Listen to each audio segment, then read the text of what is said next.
My name is Luke. I'm 32 years old. And I've always felt safest in places where no one else wants to be. Some people find comfort in crowds, in conversation, in city lights and background noise. I find it in silence, in trees that don't judge, in soil that doesn't expect anything from you, in isolation. So when my boss said I could take a week off, just 1 week, I knew exactly what I needed.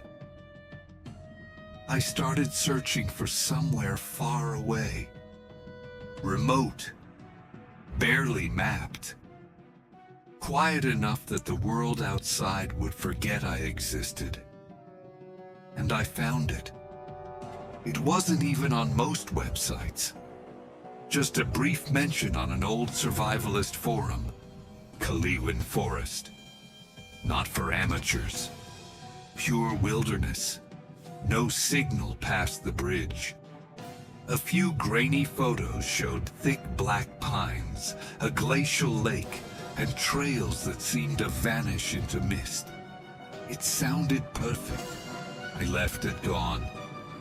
Drove 5 hours straight, then another 2 down a dirt road riddled with roots and forgotten signs. Eventually, I reached the ranger station, if you could call it that. A wooden shack half swallowed by moss and time. No electricity, just a rusted tin sign and a man sitting by the door staring at me like he already knew I wouldn't listen. He handed me a map. Just one. Paper. Brittle at the edges. Said there'd be no GPS once I crossed the bridge. I thanked him. He didn't smile. He looked me in the eye and said, "Don't stray from the path."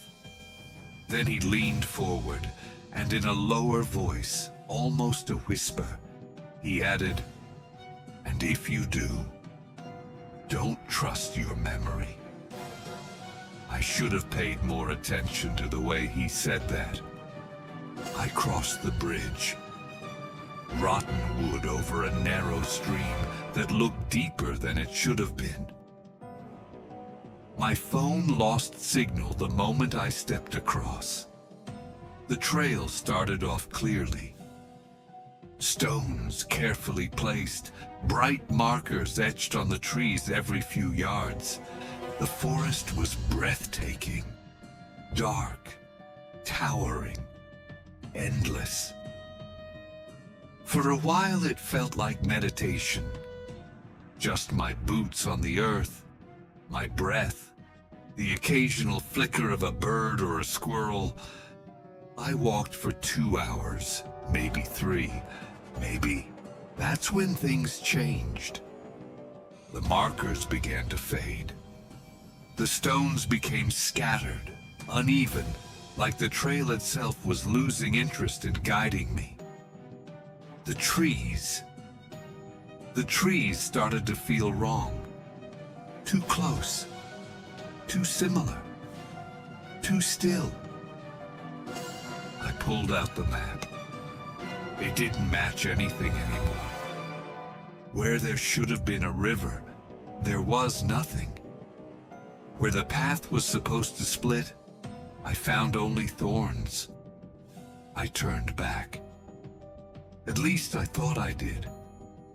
But within minutes I realized I couldn't recognize anything. No landmarks, no signs, just trees and silence. A silence that felt thick, deliberate, as if the forest had started listening. Eventually I stumbled into a clearing. At its center stood a twisted tree. Tall, deformed, its top snapped like a broken limb. I don't know why, but it unsettled me immediately. It felt intrusive, like something pretending to be a tree, watching, waiting.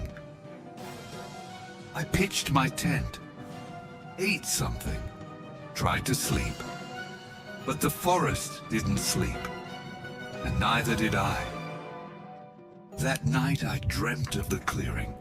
Same tree, but closer, taller, leaning toward me as if straining to hear my thoughts.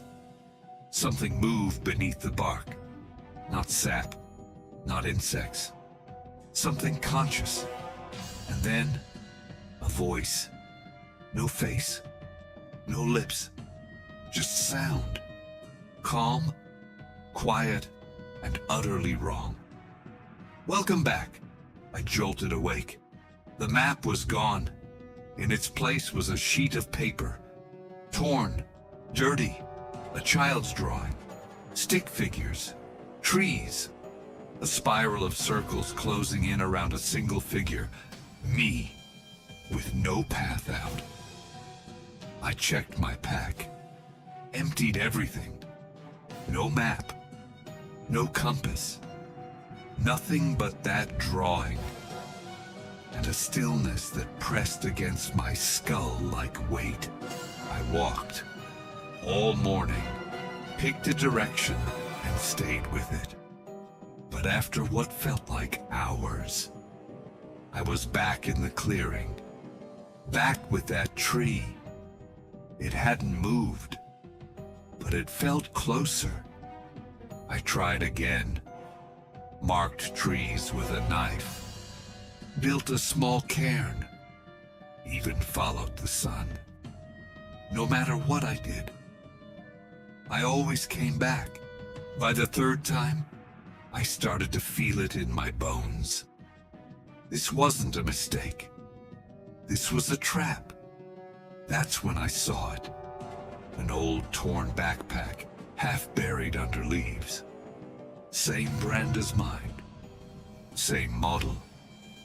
Inside were things that belonged to me. A pocket knife, a flashlight, and a journal. My handwriting, but I don't remember ever writing it.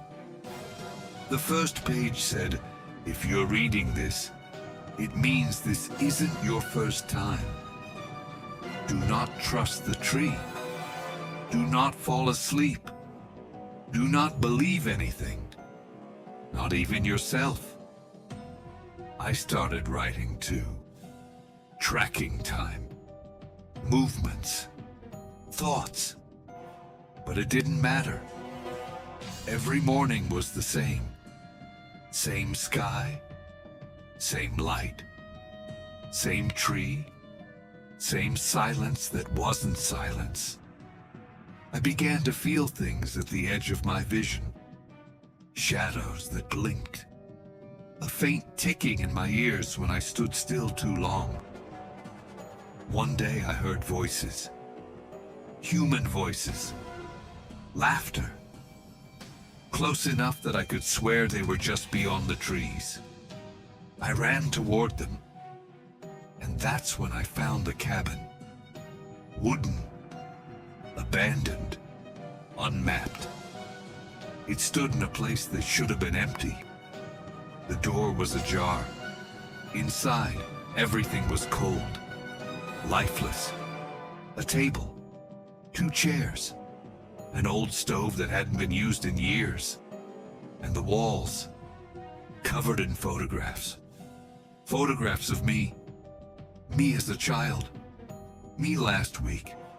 Me sitting at that exact table. Me sleeping in the tent. Me kneeling in front of the twisted tree. Some photos looked aged. Others looked new. Taken just hours ago. I couldn't breathe. I left. I ran blindly, my feet stumbling over roots, my vision blurring. But I knew somehow. I hadn't run far. Because when I stopped panting, heart hammering, I was back. Back in the clearing. The tree standing tall, unmoved. Mocking. I approached the tree, placed my hand against the bark. It was warm, pulsing. Then I saw it. Markings. Hundreds of them. My name. over and over, etched deep into the trunk. Luke, some old, some fresh, carved with desperation or ritual. I stepped back. Something shifted behind me. I turned. There was a figure. Out of focus, like reality couldn't quite hold it still. It didn't move, but I felt it watching me. And then it spoke. "You did better this time, Luke."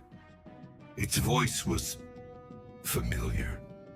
Wrong, but familiar. It raised one arm slowly, pointed toward a break in the rocks.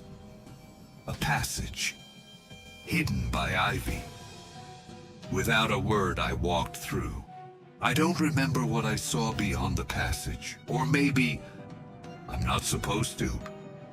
But now I'm home. That's what they tell me. Family, friends, people I don't fully recognize. No one believes my story.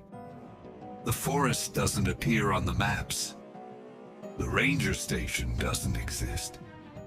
The journal? Gone. But sometimes when I close my eyes, I still see the tree.